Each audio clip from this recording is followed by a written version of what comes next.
everyone, we are back. Billa and I are here with you again with another episode of Astrology Now to explore what cosmic events are happening in our lives and on the world stage. And Billa's going to talk a little bit more about a couple of things before we start on the full moon in Gemini. So Babula, take it away. Take it away. Okay, so as we are having this conversation and recording this, the sun is still in Scorpio, at the very end of Scorpio. So on the 23rd of November, which is a Thursday, the sun will leave Scorpio. So every year it's in Scorpio at this time of year. And we'll move into Sagittarius. And the following day, that's right, many people are going to be saying that. Thank the gods. Yes. Thank the gods. And then the following day, Mars will leave Scorpio and go into Sagittarius. So it's been a very strong Scorpio month this year because Mars has been a very significant part of the story. And Mars, the god of war, the masculine energy, is very strong in Scorpio. It's an old ruler of Scorpio. It's very powerful. And in the last week or so, has been traveling very closely with the sun and in opposition to Uranus. So, and I know many people have been feeling it. There's been injuries and accidents and emotional upsets and dramas. And, it's quite a volatile combination. We talked about that last time with the Scorpio new moon. Yes, we did. Yeah. Conjunct Mars and opposite Uranus. So that energy's been with us. Yes. And we'll definitely feel a shift as the sun leaves Scorpio. And over the years, I've always been fascinated by that transition between those two signs in particular. Yeah, well, it's so different. So different. Yeah, and shut the door behind you. Thank you. Thank you. Oh, that's right.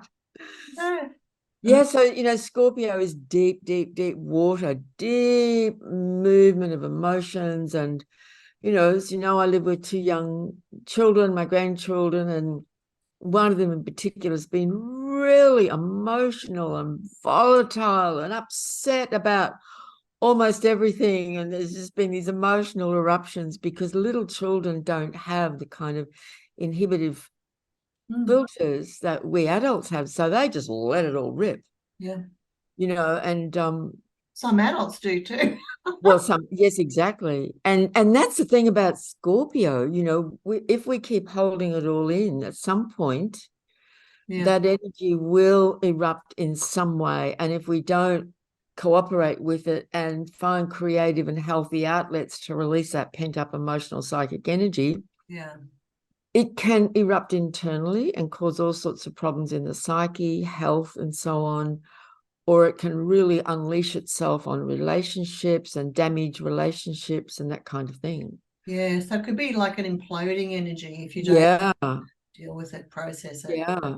So I have great respect for Scorpio energy, and I think it needs a lot of awareness and consciousness to move through those deep waters in the spirit that it's meant to be used for in ways that are very transformative. And it's an energy very much of endings, death and dying and completion and the snake shedding its skin. Yes. And then that shift into Sagittarius is such an incredibly dramatic shift because I always get this image of someone climbing out of a deep well, like crawling their way up. And finally, when the sun goes into Sag, they come out and they're out of the well, they're and there's the horizon of possibilities opening up in front of us. So that's a kind of metaphoric way to look at it. Well, it's also like the cavalry's arrived. Thank you very much. It's blowing a really loud bugle. Blow the bugle. Yeah, we're here. Yeah. And yes, and it's, you see, so Sagittarius is a sign that's, as we know, it's about freedom and adventure and fun and all of that. But it's also a sign of truth and high knowledge and the quest for real truth. Yes. And the zodiac is such a beautiful system. It's just quite wonderful the way it all works together as this amazing mosaic mandala. And preceding Sagittarius, we have to go through this deep process of purging and cleansing and releasing and meeting the deep issues in the psyche, and then we emerge, ready for the next adventure, the next horizon, the spirit of truth, the quest, Yeah, so it could be that sort of being, with Scorpio and then coming up, it's like, could it be like a dark night of the soul, then coming out of that? Yeah. And I often used to wonder, why human beings, including myself, suffer so much, and why is it sometimes so hard? And a wise person once said to me in response to that, because we wouldn't value and appreciate those moments of true happiness and joy and freedom and awakening if we didn't have the contrast of those struggles through the dark nights of the soul. And in my experience, I think that's pretty true. Yeah. It could be, of course. It's quite possible. I sort of think of it as a dark face of heaven, really. It's a there is an enlightenment, but there is this shadow side you go through to reach that stage of enlightenment. And what fascinates me is you have this dark night of the soul, then you come out into Sagittarius, you go, yippee, fun and great stuff, and it all aligns with Christmas. And then Capricorn comes in and says, okay, enough of that now, back to reality. That's right. Time to sober up. Yeah, sober up. And get back to work. Stop drinking all that wine at Christmas, all that Christmas cheer. That's right. Let's get ready for the next year. That's right. Prepare, do the work. That's right. Get yourself organized. Yes. That's right. Fun's over. Yeah. I know. I mean, we're being simplistic, but that's really what it's like. Well, it's telling a story, isn't it? Well, it is. Yeah. It really is. And so when the sun and Mars the following day leave, and Mars has been there for 6 weeks, the sun for 4 weeks. When they leave Scorpio and go into Sagittarius, we literally do feel that change of energy and that uplift, and suddenly everything feels like, we feel more expansive, we feel more positive, more inspired, more uplifted, more hopeful. Yeah. So it's very real. Yeah. And Sag is, of course, science very much about adventure and travel and being on the move. Sagittarius love airports. They love packing their bags, getting on the highway, destination unknown, just go. Yes. Yeah. And, to journey to other countries, to foreign lands, to interact with people from different countries. This is Sagittarius heaven. Yeah, I think it's the energy that makes you says road trip, road trip. And let's come on, gang. Let's get in the car and just go. We don't know where we're going. That's right. Make sure the passport's up to date. Whether it's a more localized journey around the country or overseas, it's that urge to expand, to move. Yes. Yeah, absolutely. Yeah, and to go beyond our immediate locale and environment, and what's not, and have an adventure. Explore other cultures. Yeah. So. And it's also, Sagittarius operates on the mind level as well. Sagittarians are very often highly intelligent. They love learning. They're all into higher knowledge and, all of these things. So that's another part of it as well. Yeah. So it's the expansion of the mind as well as of the spirit and the body. And the optimism of it all too, isn't it? Exactly. Yeah. Exactly. So things can often feel a bit grim while we're in Scorpio time. Yes. And then suddenly it's like, yes, that's right. There is hope. I can see the horizon. Yeah, exactly. The light at the end of the tunnel is suddenly showing up, and it's, there it is. And it's not a train. Isn't that great? It's not a train. No, that's right. So yes. Now I mentioned this last time, I remember it. So it's worth pointing out that by the time people listen to this, these energies might have passed somewhat. But as the Sun and Mars leave Scorpio and go into Sagittarius, they're going to hit squares to Saturn, which is at 0 degrees of Pisces. So Saturn can feel a bit like a restrictive influence. Look, just to paint a picture and tell a story, in Sag and Gemini, we're coming into the Gemini full moon. These are mutable signs, and the mutable signs thrive on variety, change, movement. There's a restlessness, and they can go off in all directions, and they're very spontaneous. Yeah. And Saturn squaring the Sun and the Mars moving into Sag can feel like, book my tickets, got my bag, got my passport, go to the airport, flights cancelled. Yeah, I knew you were going to say that. That's right. Yes. So it can feel like, and it can literally play out like that in a very literal way. The roadblocks, the delays, the obstacles, but you can also use that as a metaphor, that wonderful urge to expand the spirit. Yes. And then there's this responsibility over here that needs my attention. Or suddenly, the family might be planning to go on a holiday and they're just about ready to pack the car and a child gets sick. So I'm sorry to be a wet blanket, but that's how this can sometimes play out in those sorts of ways. And it's a reality checker too, isn't it? Oh, you want to go over to Europe for a holiday? That's great. Well, where's the money coming from? That's right. It's very grounding of ideas. If you have this stuff happening, okay, well, how are you going to make it happen? It's that sort of, it's the person on your shoulders is, well, how are you going to make it happen? Exactly. Like a parent or someone like that. And or you want to enroll in a new course of study, at a university or study astrology, and then Saturn is, but how realistic is that? You're working full time, you've got a family, it's how, and Saturn is really helpful in making us face reality and then trying to figure out how it can actually work, because Sag will just go off. Yes. Right. Yeah. Well, they're sort of just jump in boots first, and like you jump, oh, I forgot I can't swim. That's right. And kind of figure it out as you go. Yeah. And that's okay too. It absolutely is. In certain circumstances. I've done it many times myself.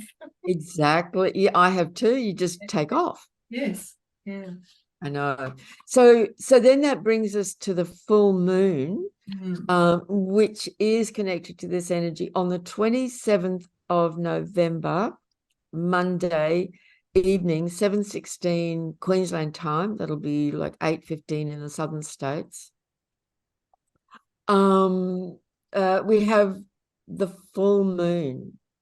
And obviously if we have, clear skies, that'll be a glorious sight. And it's in these quite high energy signs of Gemini and Sagittarius. So the sun will be at 4 of Sag, we said $4.51.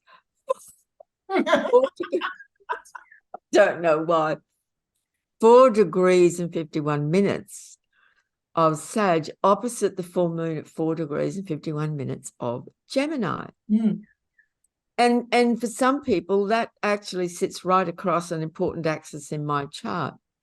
So, for those of us who have, a new or full moon or something like this sitting directly on something in our chart, then that really highlights the importance of that and the influence and perhaps the impact of that, more strongly. Yeah. And the emotions attached to that. Yes. So Gemini, Sagittarius. So the last new and full moon have been in the Scorpio Taurus axis. Really powerful fixed signs. This is a very different energy. It's much lighter. It's more full of movement and possibility. The illuminating energy of the full moon. Yes. Is shining its light into the arena in Gemini of things like, information, ideas, communication, things coming to light through I'm sure we've all had situations where just in a chance conversation with someone, they drop a piece of information that has a huge impact on you. That's happened to me a few times. Yeah. So it can be important messages or pieces of information coming to us or coming to light, Mm. and, shining its light in that Gemini arena. Mm. Media, we know that censorship is rife in the world. Yeah. And this full moon is still receiving the square from Saturn. Mm-hmm. There's only 4 degrees separating them. Saturn's at 0 of Pisces square, this full moon at 4 of Gemini. Mm. So, that's still playing out with this full moon energy, that restless impulse of Gemini and Sagittarius, that spontaneous restless impulse to be free and to not want to be hampered by silly things like rules and regulations and obstacles, right? Mm. May feel quite frustrating for some, or it could be really important pieces of information or really important messages Mm. coming to life, that have a possibly a serious significance for some. Well, that Gemini energy is very quick. It's swift is the word I like to use. Yeah. Nimble, but because of that, it may miss something. It Yeah. may miss the information, because it's Yeah. just going too fast. Yeah. But I mean, Gemini is usually quite curious, isn't it? Very. And quick-witted and Yeah. what's it? Oh, there's speaks really well. Like they're quite articulate. That energy is very articulate. But I think with that full moon too, there's also the potential for us to do a deep dive into our communication with people and in however we communicate. So yeah, and I love that because I've got a moon in Gemini anyway. I love, and you can never get that Gemini energy. Energy is the thing that prevents you from walking past a bookshop. You have to go in, Exactly. And I might just buy one book and you come out with 4. Absolutely, yeah. So it just loves words, communication, language is another thing too. Exactly. Very fluent in that sort of stuff. Yeah. Yeah. Very quick on their feet mentally. Yeah. Like just very swift. It's ruled by Mercury Hermes, the winged god, flashing around and moving very swiftly and very quick mind. But it can be scattered. It can be quite scattered. And I know this because my mother is a Gemini, so I've had a lot of life experience with a Gemini. Because there's that duality energy around, isn't it? That dual energy. Yes, and it can flip. Yeah. So quickly. Yes, exactly. So I think this Saturn square to this full moon is a little bit of a sobering influence. You see, one of the things that Saturn's about is whatever actions we take and choices we make and so on, there are consequences of some kind. Now, there may be really wonderful consequences, but there are consequences. And Saturn here could be, in some cases, just wanting to be extremely spontaneous and dynamic. Because, by the way, Mars is involved with this full moon as well. Mars is conjunct the sun opposite the moon. So a lot of energy. Yeah. Saturn is perhaps a note of caution.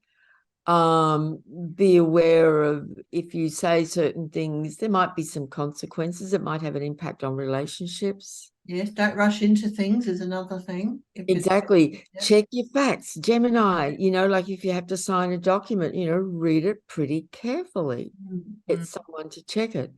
Because that Gemini is it skims things, doesn't it? It sort of just skims the top of things. It's not a sign. It's not an energy that you would sit down and have a deep and meaningful conversation with. That's right. It's just going to flip right over, That's right. And it's gonna move from a conversation and topic like at the light of speed, which is one I love having conversations like that where you're with a group of people and the conversation moves really quickly. That some of our minds really enjoy that. Yes. But for deep study or important documents and so on. The Gemini moons needs to just slow down and take a bit of care, and that's where the Saturn can help. Yes, yeah. But I was just going to say, I don't want people to think that I'm saying that Gemini energy is well, it can be flippant actually, but what's the word I'm trying to think of? Have no depth to it, because it actually does like to engage the intellect, doesn't it? Absolutely. It just loves to have intellectual conversation, things from the mind. Yeah, that's right. And I think that will be highlighted with the full moon, because the Sun and Mars are in Sagittarius. You see, Sun and Mars have come out of Scorpio into Sag. That quest for new experiences and higher knowledge and truth, I think is a part of this whole story of this full moon with the moon in Gemini and square to Saturn. Like that big question, we've spoken of this before, because a couple of years ago, the eclipses were all sitting across these two signs. Like, what is the truth really? There's so much crazy information, misinformation, lies, what going on in the public arena now. Like, what's true? Who's speaking truth? Who's to know? And it flips from one side to the other. And where is the truth amongst all of that? Is there any truth, or is it all lies? I mean, these are questions. And I think I really feel like this full moon with Saturn and Mars strongly a part of it could really bring that issue to the fore very strongly. Yeah. Just one more thing I wanted to say too. With that energy being highlighted, people who have those strong placements in the chart, they actually might find themselves a bit more chatty than usual, because Gemini loves to talk. Loves a chat. Loves a chat, and it can even be a bit gossipy. Yeah. Because you know what Gemini, like one of the things that Gemini is actually about, it's about connection and exchange. Yeah. And, it's like somebody goes into a cafe and they see people they know, and they stop and have a conversation here and pick up a piece of information, and then they see a friend over there, and over they go there and have a chat over here and pass that piece of information. It could be about anything. Could be a movie or anything, and they go and tell the other friend, and then they see someone else. So it's always moving, picking up information, and Gemini passes it on. They don't hold on to it. Yes. Right? So it can look very superficial, but their job is to keep moving. And it's like, butterflies will be in a garden full of colorful flowers. That's how pollination happens. It's the exchange and pollination of ideas and information. Yes, yeah. That's their job. It's also the energy. I'm just thinking about children who say, but why? But why? Because it's a curious sign, isn't it? A really curious sign. So curious. And I'm thinking of my grandson who has Venus in Gemini, and we noticed very early that he really loves to learn. Yes. And he's very quick. His mind's very quick. And I was helping him with something that came in a box, a little piece of technology. He loves anything like that. And he's reading this tiny, tiny print that I could barely see. And he's actually reading the instructions. Oh, wow. Reading them out loud.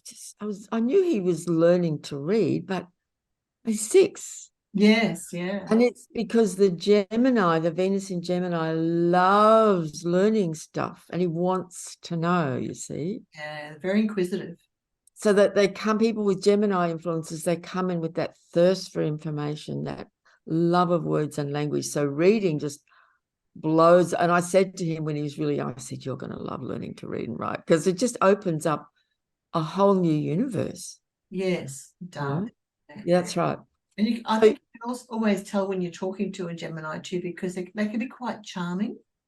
Yes. You can have charming conversations, and they often excel at articulating their thoughts and their emotions. It's like, and they've got such a way with words. I did a podcast. I was interviewed for a podcast, and the guy who was interviewing me, I thought, oh my God, you must be a Gemini because you're so articulate, well spoken. The words were flowing out of his mouth like water just trickling over a brook, you know, that sort of thing. Just that energy is just so wonderful. I love it. I know, it's fabulous. And you know, your moon is totally at home in that, you see. Mm. That they are the wordsmiths, and they're so at home. That's why you do what you do. You do all these podcasts and interviews. You interview people, people interview you, always exchanging ideas and information of all different kinds, Mm. because that's part of your soul, you know, your nature. Mm. And so anything to do with the media and journalism and exchange of information, and of course the internet provides many different platforms for Yeah. people to do that now. It's very Gemini Sagittarius. Mm. Mm. Very. So this is very much highlighting all of that. The other thing I want to say is that Gemini tends to keep us busy. It's Yes. busy, busy, busy. So over those couple of days when the full moon's in Gemini, you can expect folks to be particularly busy with just Yeah. lots happening in the way of communication, meeting with people, socializing. I think I seem to remember you also saying in the past that Gemini like long fingers. People have long fingers, you know. And I'm thinking because, you know, if for people who might like play the piano, play the fugue, play the flute, play the guitar, it's all that music is a form of communication, isn't it? It absolutely is. And I started noticing years ago that a lot of guitarists and songwriters particularly seem to have a lot of Gemini. Mm, In mm, fact, you know, off the top of my head, I can think of a few that have stelliums in Gemini, prolific songwriters, you mm, know, Bob Dylan, Paul McCartney, Prince, a mm. lot of Gemini energy, and just songs and music and stories just pour out of them. Yes, yeah. But the guitar seemed to be connected. I think the piano as well, but the Yeah. guitar Mm, very much. It's interesting, isn't it, how these mm. things show up? They're, you know, like everything you can think of is represented by a sign, Yes, yeah. you know? Yeah. So interesting full moon, quite a high energy full moon. Can be fun, might be a little bit scattered. Saturn can be a bit of a ballast, a bit of a grounding, you know, slowing it down slightly, influence. Yeah. Um, okay. Now on the full moon too, and we've talked about this on and off for some months because Eris, Mm, an outer planet past Pluto, it's been classified as a what do they call it? A minor planet. ERIS is exactly conjunct the north node of the moon at 24 degrees of Aries on the day of the full moon. Now, this conjunction between the North Node and Eris has actually been in place for some time because Eris moves very, very, very slowly. well, you But better it's, break that down for people who have no idea what you just said. yeah, so it's absolutely exact on the 27th on the day of the full moon. So Eris in mythology, ERIS, was known as the goddess of discord and chaos. She's a troublemaker. Fascinating story associated with her in the mythology. But long story short, through her turning up at a wedding that she hadn't been invited to, that she'd been left out because we won't invite her, she causes trouble, right? Of course, Eris being Eris, she's the sister of Mars. She says, oh, I'm not having any of that. And so she shows up. And she sets in motion a series of events that brings about the Trojan War. But what she does in that action is that she reveals and exposes the jealousy of the goddesses and these kind of hidden currents. You know, she brings it all to the surface. So some have called Eris a whistleblower. You know, she exposes things. And yes, in doing so, she can be an agent of disruption and chaos. And we're living in a world of war and chaos and tremendous upheaval. Yeah. And, you know, it's pretty full on. In the sign of Aries, the sign that's ruled by Mars and the sign associated with war and conflict and battle. So this is a pretty strong placement that's been going on for some time, particularly over the last month or two. We think of what's happening currently in the Middle East. Yeah. These just eruptions of horrendous events. But on a personal level, for many people, that can be a real trigger of heightened emotions of anger and fury and wanting to lash out, wanting to break things. Like it's at 24 degrees of Aries. For some people, that might be really activating something in their chart.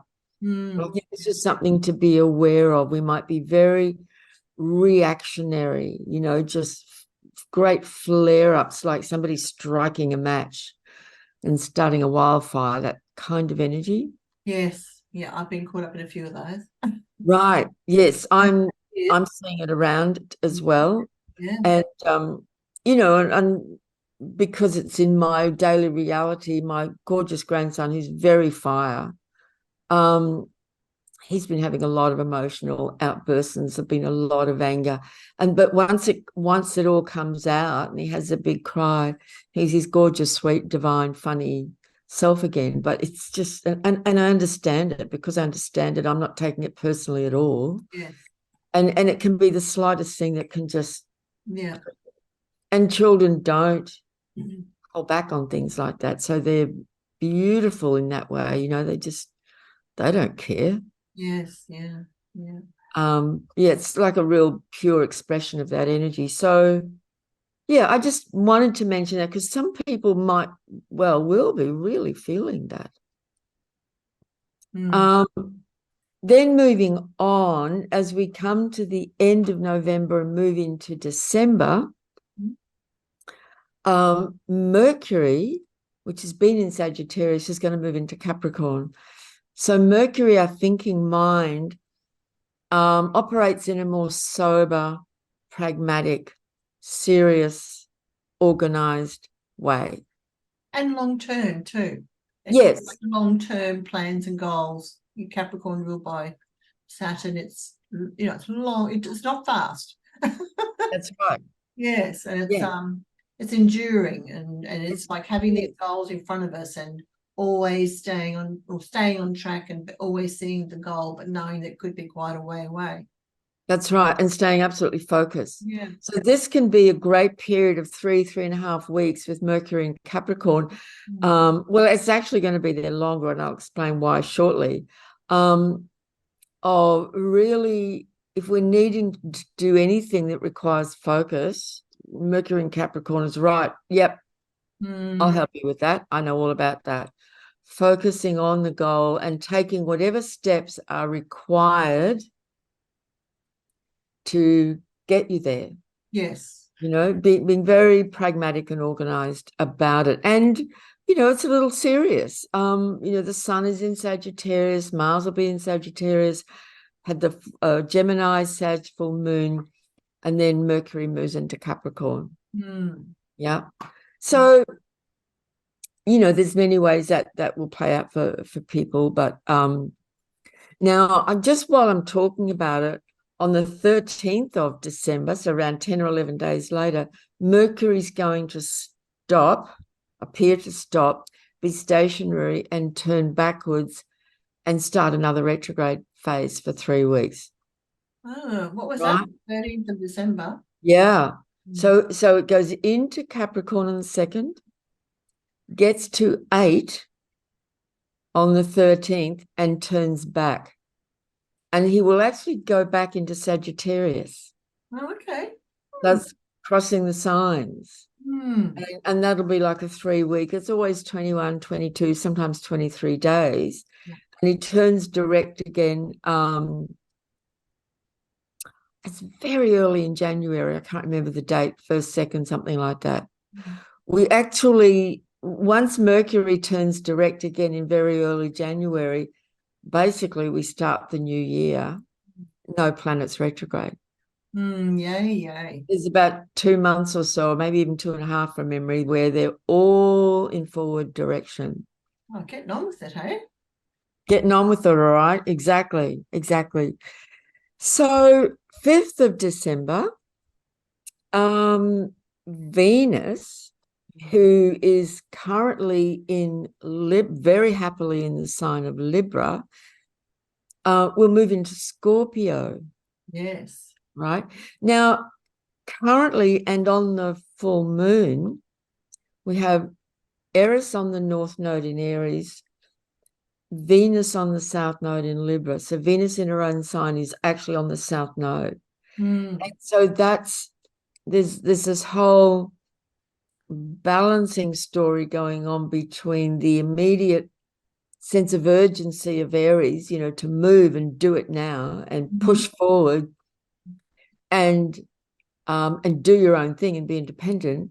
And Venus on the south node in Libra, cooperation, consideration, partnership, balance and harmony. So that's quite an interesting balancing act going on there. Mm. Yep. Sorry, can you just I floated off of the fairies there for a minute. I was thinking about something else about what was happening. And did you say Venus enters Scorpio then? So around on the full moon. Oh, okay. And for that week of the full moon, Venus is on the south node in Libra. Okay. So was that then December? Yes. What's that? That was the 5th of December, you said? Venus into Scorpio? And she goes into Scorpio on the 5th of December. So is that I'm just wondering, like, more passion in relationships? Absolutely. Surging. Absolutely. As I'm thinking of a funny movie, but I forget which one, it's that sexy time, Yeah. Yeah. Is it, I think too, like, it just says to me, wanting more intense connections, Absolutely. Venus and Scorpio. Absolutely, yeah. Absolutely. There's something very, Venus holds a magnetic quality. She's the principle of attraction. Mars, her polar opposite, the masculine, takes action and moves towards something, right? The masculine principle. Venus is more, this radiant, shining light draws and attracts towards her. And Scorpio, let's face it, is a very magnetic energy. It's a very potent magnetic sign. And in my experience, people born with Venus and Scorpio are often they're just naturally magnetic. If they're creative or theatrical in any way, they have this kind of magnetic power and depth and emotional depth to them, and they, in relationship, because it's such a relationship planet, anyone with Venus and Scorpio wants to go deep into relationship with a partner. And, it's the urge to merge deep, including sexually, emotionally, psychically, on all levels, and leave no stone unturned. Yeah, it doesn't want any superficiality about it, does it? Absolutely not. Yeah. That's right. So yes, it's and I often, when I talk about Venus and the different signs, you could think of, because I paint, I can use that as an analogy. If we're painting or someone's an artist and have Venus and Scorpio, the painting, because Venus has got a lot to do with our creative expression, it's going to reflect that. It's going to have depth, and feeling and mystery associated with it, right? Yeah.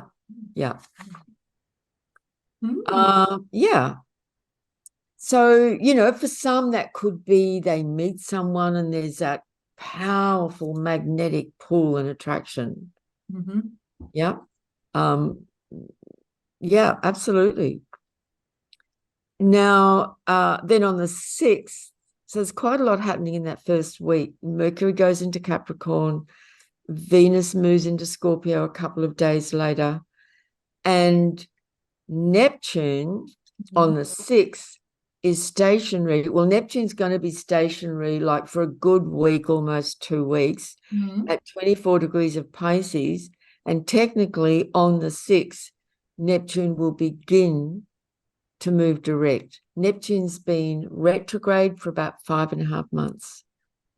Mm. right? Neptune, the god of the seas, the oceans, in Pisces, all things to do with water, feelings, emotions, the psyche, and also our relationship with however we relate to the idea of, spirit, the mystery, God, Mm. transcendence, those kind Mm. of energies. I'm thinking about Neptune being it's like a veil, really. It can be like a veil, can't it? It can be very you're looking, but it's a bit sort of misty. It's like Avalon coming out of this mist, that sort of stuff. Yeah, yeah. Yes. I Mm. remember years ago when I read The Mists of Avalon, which I'm sure many of us have read. Mm. Can't remember her name. It sort of floats. See, it's floating there somewhere. I can almost see it. Yes. But I remember when I finished that book, I was almost grieving that the book was over. I wanted to stay. I wanted to stay in that world. Space, yeah, yeah. Yeah, it's this other world of magic and mystery, and so Mm. um And things aren't always clear. That you tend to use different you sense things, and you don't always see things. You feel things. You feel your way through things, yeah, navigate through the different ways. Yeah. yeah, that's right. So our intuition can be really heightened during that period of that week or so while Neptune, because when planets are stationary, in my experience, their energy is very present. Mm. It's like it's really there. Um, we might be feeling more tired, really very sensitive, feel like we need more rest or sleep. Mm. Just want to zone out for a while, like it's all too much. I need a break from it all. Sit and watch a movie, that kind of thing. Yeah. Yeah. Yeah. Or might be drawn to more spiritual sort of pursuits and activities over that period. Mm. Mm. Yeah, yeah. There is quite a bit happening, sort of changes of energy in that first week. Mm. Then on the oh, that's right. And then on the 13th, well, I've already mentioned Mercury turns retrograde, but it's on the same day of the new moon. Oh, is it? Oh, yes, of course it is. Yes, new moon is. Yeah. Yeah. So that will be the new moon in Sagittarius, Yeah. um, with Mercury turning retrograde in Capricorn. Yes, Mercury in Capricorn. Yeah. That's right. So the new moon is in Sagittarius. Always a time, Sagittarius new moons, really bring a strong urge to, have adventures, have fun, enjoy ourselves, expand our horizons. Big ideas, big projects. Yeah, I know. And what I'm experiencing too, and what I tend to sort of fall a bit victim to sometimes, is when the energies are very uplifting, I go, oh yes, I'll do that. And I sign myself up for all sorts of things. Yes. And then later when the energy changes, I go, oh God, it's all too much. What did I do that for? Yeah, exactly. Yeah. Because we can get a bit carried away when we feel really uplifted and inspired and all things seem possible. Well, it's so expansive, isn't it? Sagittarius is such an expansive sign. Exactly. Yeah. Yeah. And it's a sign that doesn't want to know about limitations. And that includes, with food, with everything. Yes. Well, in this household, we have a Sag and a Virgo, right? So this Sag, me, has big ideas, but the Virgo says, okay, they'll start off with, like I'm just talking about the concept, the possibility, and the Virgo says, but what about this? And what about these All details? the details. Oh, I said, I don't know. I haven't even made up my mind if I'm going to do this yet. I just want to talk about these big ideas. Right. That's right. See, their signs, they're square to each other. So they're both mutable, but they operate in a very different way. Very, yeah. But it certainly, and I'm a bit like you too. I get these, like, potential is a word that I use quite a lot. Yeah. You see the potential in things. You know that could be massive and big and large and amazing. But then you got to have the energy to do it. That's right. And then comes the Virgo and the Yes. Capricorn and the hard work that's required to actually Yeah. make all this happen and for it to become real and to put it all in place. Exactly. So in Sagittarius, we're very inspired. I've always found Sagittarians to be inspiring people because they're inspired. They're inspired by life and by what's possible. And that thing of, and there's always more, and there's more, and there's more, and there's more. Yeah. So we're going to be feeling that, while we go through the Sagittarian period. And that's why we bite off more than we can chew. Yes. But remember, Sag has a pretty big energy as well. It is a fire sign. Yeah, it does. So it can usually take on quite a lot. Yep. Very enthusiastic. People often say to me, I don't know how you accomplish what you do. That's right. And many fingers in many pies. That's right. That's right. And they don't really like to miss out on too much either. There's a bit of female going on there sometimes. Yes, exactly. Oh, look, that looks like fun. That's exciting. Oh, yes, I'll do that. Oh, yes, and add a Gemini moon, and it's like, oh, you left me out. Yes, I want to be in the loop. You want to be in the loop. That's exactly right. So that's kind of pretty well covers where we're at and what's coming up over the next couple of weeks. And just to sort of tap into the end of December, I mentioned that the planets are all turning direct. So Chiron turns direct on the 27th of December, just after Christmas in Aries. Right. And on New Year's Eve, Jupiter turns direct in Taurus. So we literally start the new year with Jupiter direct, all the planets direct, except Mercury still just got a little bit, I think it's just a couple of days. So I think that's a very, inspiring and uplifting and hopeful, certainly start to the year.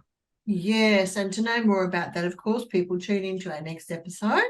And then dig deep, as Sagittarians do, much deeper into the new moon in Sagittarius. The new moon, that's right. So we'll really expand, being the operative word, on that a lot more next time. Wonderful, wonderful. Well, there you go. Thank you so much. This fascinates me, the whole idea of astrology and how it works, how it operates, the mechanics of it, Exactly. And then to see it around us and in our own daily experience all playing out. It's so fascinating, so illuminating. Yes. Now, let's give you a plug for people who want to know more about what's going to happen next year. You're doing an online Zoom, aren't you? Yes, well, I'm doing a one-day workshop this coming Sunday, the 27th. I can never remember the dates. At my place at Forest Lake in Brisbane. If anyone's a local, I do this every year. It's a whole day. We all get together, go through all of it, look at everyone's charts. People can ask questions. But I'm also going to be sharing the same information on Zoom the following week on the Wednesday. Thank you, Cheryl. On the Wednesday. Who says I'm getting too old and can't remember? Yeah, that's the 29th. That's perfect. Thank you. So it's a 3-hour Zoom session where I'll cover all the same material. And of course, if you can't make the live, the replays will be available. So if anyone's interested in either of those, either the one day here in Brisbane or the Zoom the following week, that's definitely available. I think I might have given you a bum steer on that one-day workshop date. It's the 26th. Did I say 26th? Yeah, 26th. Sunday. Yeah. Okay. Sunday. Yeah. Okay. Well, thank you so much. A pleasure as always. Always fun. I will see you on Sunday at your one-day workshop, and I look forward to seeing other people there too. Yep. And until then, everyone, I hope you enjoyed this. If you did, remember to like it, leave comments. We're loving your comments, by the way. That's great. It's just great to read all your comments. If you want to, if you deem it worthwhile, please share and let everyone know that we're doing this free podcast on the new moon and the full moon, because we want to inform people of what's going on the planet and in our lives. That's right, especially at these times. That's right. It's really helpful. Yeah. All right. Well, thank you. And we will see you again in another 2 weeks. Bye, everyone. Bye for now.